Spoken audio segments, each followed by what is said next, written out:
안녕하세요. 만나서 반가워요. 맹자 이야기 나눌게요. 먼저 맹자하면 맹모 삼천지교가 떠오르지요. 전한말의 학자 유향이 지은 열여전에 실린 일화입니다. 맹자는 어려서 아버지가 돌아가셨으므로 어머니 손에서 교육을 받고 자랐습니다. 맹자가 어머니와 처음 살았던 곳은 공동묘지 근처였지요. 놀만한 친구가 없던 어린 맹자는 상력꾼들 노래를 흉내내고 곡을 하는 놀이를 했습니다. 교육적으로 좋지 않다고 판단한 맹자 어머니는 시장이 가까운 마을로 이사를 가게 되었지요. 그랬더니 이번에는 맹자가 장사꾼들의 흉내를 내면서 노는 것이었습니다. 아이고, 이것도 아이와 함께 살 곳이 아니구나. 맹자의 어머니는 이번에는 서당 근처로 이사를 했습니다. 그랬더니 맹자가 글 읽는 흉내를 내며 놀았어요. 맹자의 어머니는 마침내 그곳에 머물며 살았지요. 이러한 어머니의 노력으로 맹자는 육아에 뛰어난 학자가 되었고 맹자 어머니는 현모양처의 으뜸으로 꼽히게 되었어요. 다음은 맹자 공손추 상편에 나오는 이야기입니다. 맹자는 힘으로 복종시키면 사람들은 마음으로 복종하는 것이 아니며 힘이 모자라서 복종한다. 덕으로 복종시킨다면 그것은 마음으로부터 기뻐서 정말로 복종하는 것이다 라고 했는데요.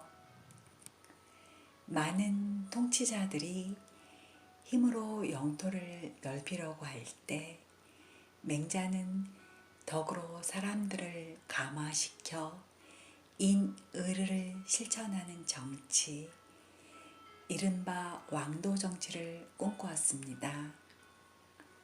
왕도 사상은 한나라 이후 유교가 국교로 확립되면서 유교 정치 이념의 기본으로 자리 잡게 되었어요. 맹자는 인간은 태어날 때부터 착한 본성을 가지고 태어난다는 성선설을 주장했죠.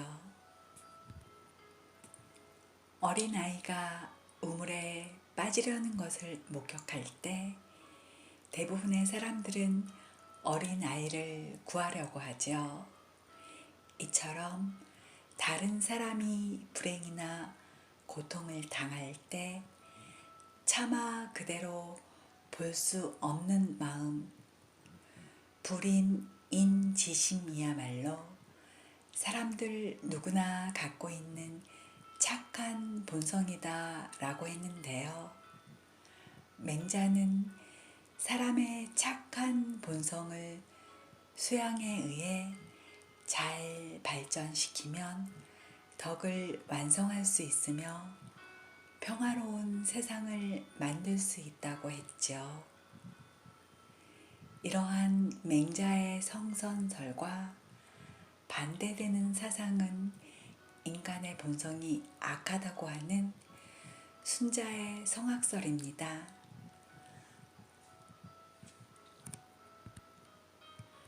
여러분들은 어떠신가요?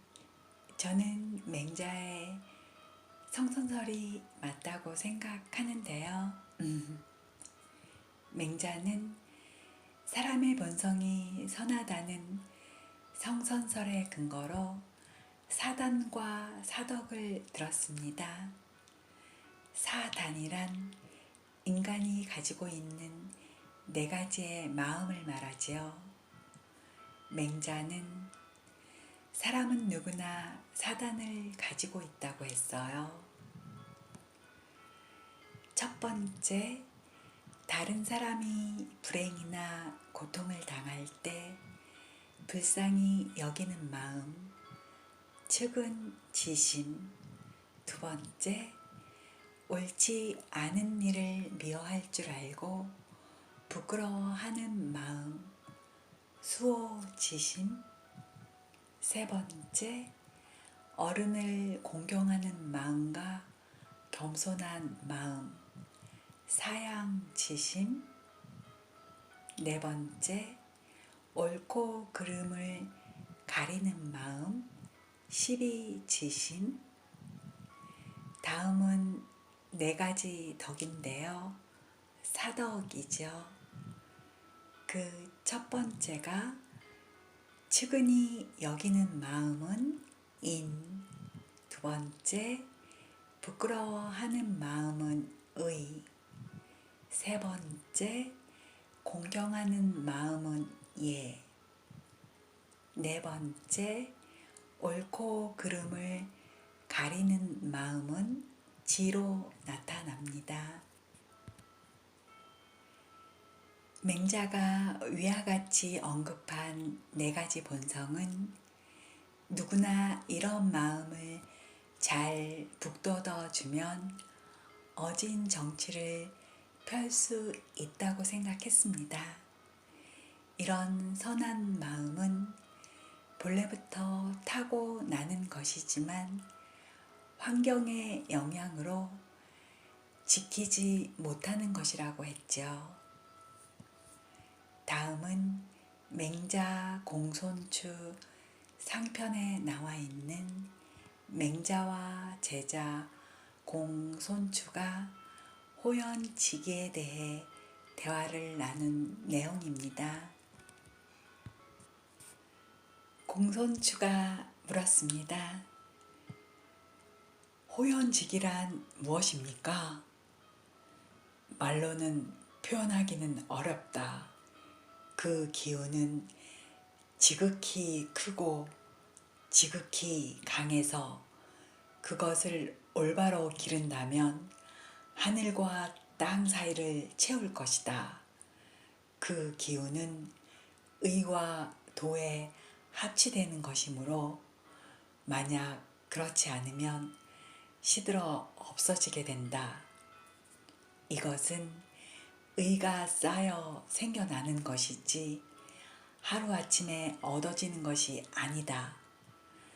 살면서 조금이라도 양심에 개운치 못한 것이 있으면 그 기운은 곧 시들고 만다.